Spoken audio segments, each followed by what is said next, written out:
Hello everyone, welcome to my another mini vlog. আজি আমি theatre চাব যাব লৈছোঁ।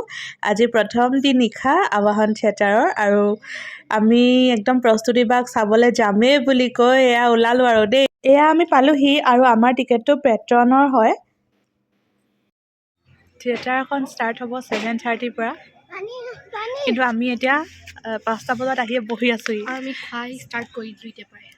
আমাৰ এহেঁতি পূৰা খাইছে। কৰবা কেনেকুৱা লাগিছে? কি কৰিবা খাই আছো। বহুত মজা খাবলৈ, বহুত মজা। আমি প্ৰায় 1.5 ঘণ্টামানেই বহিছোঁ। নাই 1.5 ঘণ্টা নহয়, 2 ঘণ্টামানেই হ'ব ন সৰুবা? আৰু এয়া তাৰপিছত বহি বহি আমনি লাগিলে বাদামো কিনি ল'লোঁ দেই। এই থিয়েটাৰত মানে বাদাম মানে একদম লাগিবই আৰু মেণ্ডেটৰী মানে বাদাম নহ'লে থিয়েটাৰ মানে চাবই নোৱাৰি হয়নে? আৰু আমি কিনি লৈ পেলাই এয়া আপোনালোকক অলপ দৰ্শকক দেখাই দিছোঁ। প্ৰথমটি নিশাৰ কাৰণে নৃত্য নাটিকাও দেখাইছে, কিন্তু গোটেইখিনি যিহেতু ভিডিঅ' কৰি দেখুওৱা সম্ভৱ নহয়। আৰু এইফালে মৰমৰ প্ৰস্তুতি বা ইমান বেছি ধুনীয়া ইমান ধুনীয়া অভিনয় কৰিছে।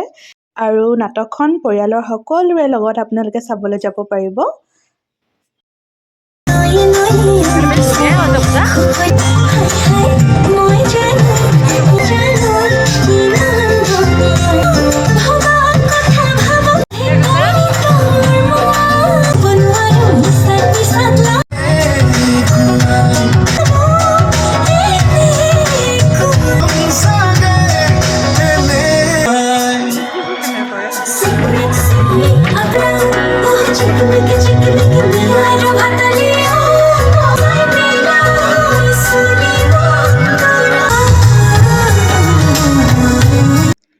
আৰু এয়া চাওকচোন প্ৰস্তুতি বা ইমান ধুনীয়াকৈ হাতখন পাতি দিয়ে, কিন্তু মোৰ মানে চুবলেই নহ'ল, ভিডিঅ' কৰি থাকোঁতেই গ'ল।